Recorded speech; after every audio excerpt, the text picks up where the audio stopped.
in these streets. Man, I'm just like you. We getting locked by these caps. Man, I'm just like you. We fulfill the prophecies. Man, I'm just like you. You might be light, I might be dark. But I'm just like you. We kill each other over colors. Damn, I'm just like you. I'm in these ghettos, in these Man, slums. I'm just like you. They call you nigga, call me spick. And I'm just like you. You was 1619, I was 1492. We getting shot in the streets. Man, I'm just like you. We getting locked by these caps.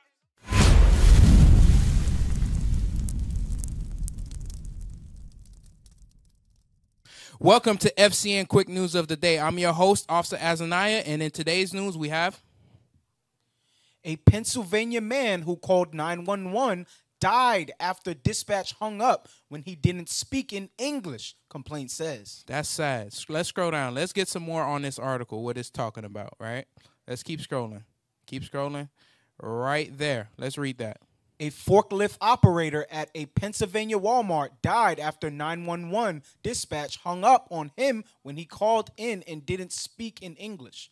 A lawsuit filed in federal court says. So this is the same thing that's been going on where they tell you to go back across the border, to go back to wherever you came from, and just they be like, Negroes speak English.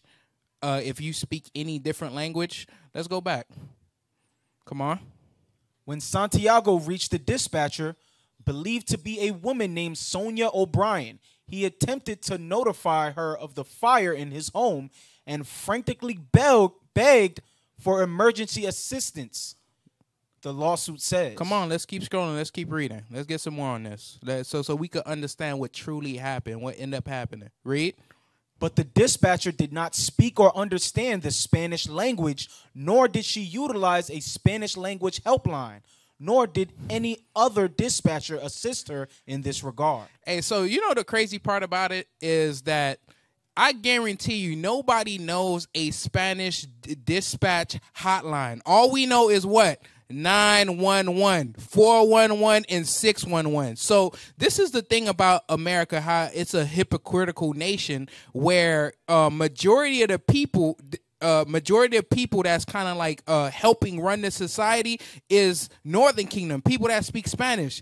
In order for you to pretty much thrive in this society, they say what? You got to speak 2 languages or more, correct? That's exactly what they say. But pull back up this article. Pull it back up. Come on. She allegedly instructed Santiago to speak in English before hanging up on him. Read. According to the complaint. As a result of the 911 dispatchers, Ms. O'Brien's lack of training, uncaring, negligent, reckless, and outrageous conduct in hanging up on Mr. Santiago and failing to take all steps to provide emergency assistance, Mr. Santiago and Mr. Ortiz perished in the fire. So they died. Read.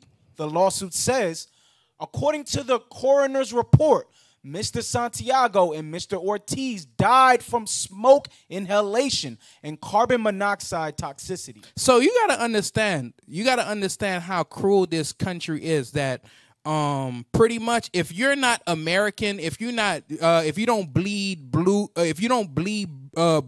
and red and white, there's no help for you. Let's go to the scriptures real quick. Let's go to Deuteronomy chapter 28 and let's read verse 29, because this is outrageous, and they always talk about sensitivity training. Let's get this is a melting pot. Everybody could come together, but you mean to tell me you as the police do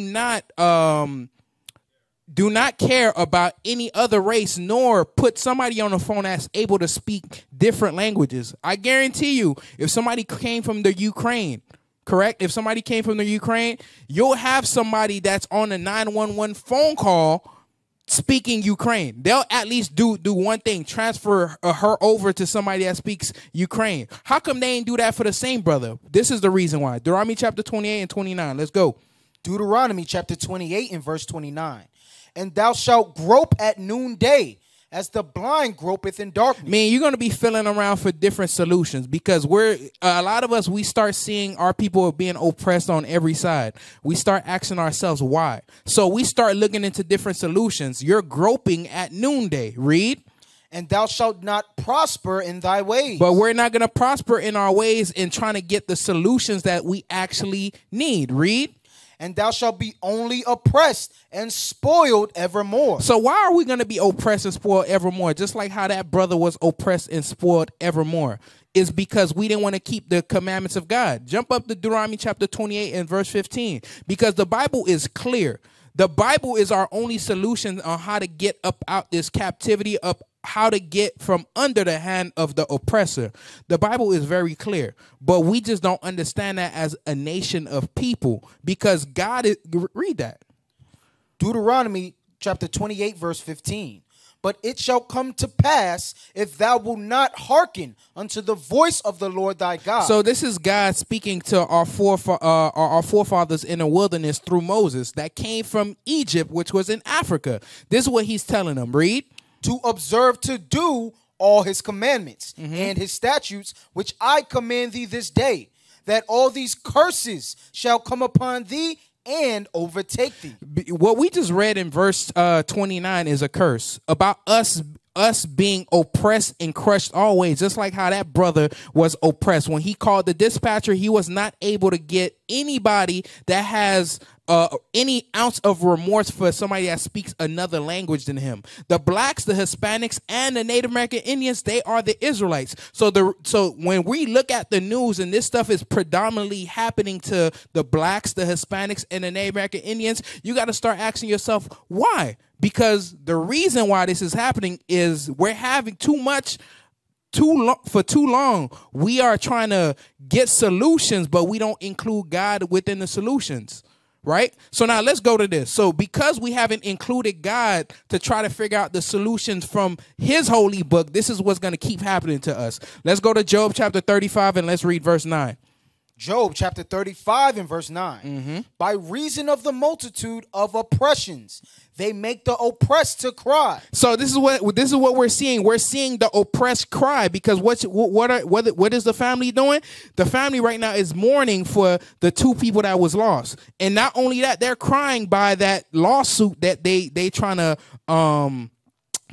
to push out, asking for a little bit of money so that way they could take care of their family for the funeral costs and just some of the pain and the damages that happen. But we all know a life is precious and a life is priceless. Read it again. By reason of the multitude of oppressions, they make the oppressed to cry. They cry out by reason of the arm of the mighty. So the power of the mighty, because the arm of the mighty just means the power, because they have power to do this. Let's go to Habakkuk chapter 1 and let's read verse 4. This is what they have power to do, because they could change this whole system around, but I guarantee you they are not going to change this whole system. Watch this. Habakkuk chapter 1 and verse 4.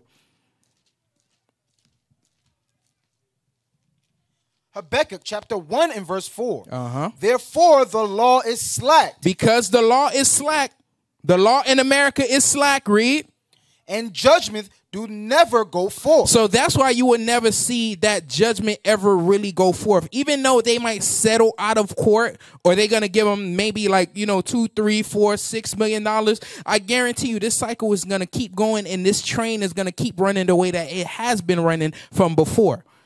They will, as long as if you don't speak no English, guess what? There's no sensitivity training for you. You don't speak no English, you got to call the hotline, and I guarantee you that hotline is longer than that 911 phone call dispatch. That we all know. They say call 911. So what they're supposed to be doing is supposed to put people on the hotlines that speaks multiple languages that actually care. Or if not, if somebody's going through an emergency, guess what you do? You quickly assess the situation and you transfer that phone call over.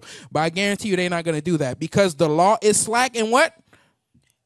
Therefore the law is slack and judgment do never go forth. So because judgment never go forth, this is what happened to our people. This is the reason why they doing this. Proverbs chapter 14 and let's read verse 31. Proverbs chapter 14 and verse 31. He that oppresseth the poor. So they're going to keep oppressing the poor, but this is the mindset behind them oppressing the poor. The blacks, the Hispanics, and the Native American Indian that God calls Israelites. Read.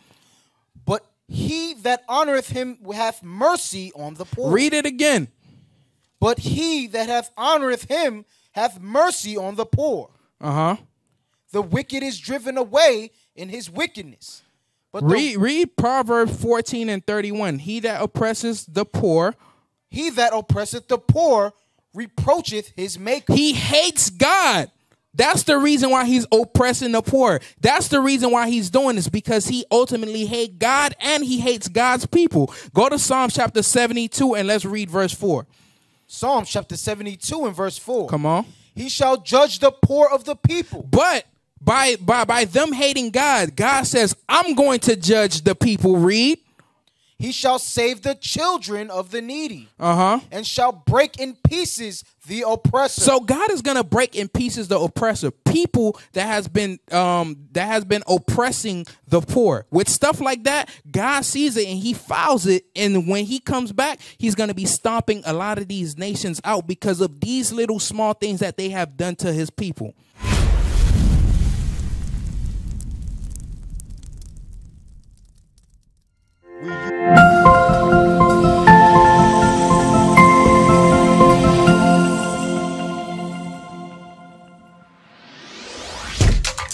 Shalom, Israel. This is Bishop Nathaniel. I want you to know that you can view all our Sabbath classes live on IUIC TV. That's right, I said on IUIC TV. Download the app today. Shalom. We used to scream Black Power while Heron was pushed. But at the end of the day, nothing's in vain. IUIC has been given a vision. The tents of Judah has risen. Many has attempted the mission, minor murmuring, omitting, and missing the mark. Just reading that he had the flame of fire in his eyes gave us the spark. We on Paul's mission. We out on the road, purple and gold, from Mexico, Cuba, Haiti, Ghana, Sierra Leone. 144,000 boots banging, concrete crackling. These are our men repented at heart. The scriptures is proof. IUIC, we deliver the truth.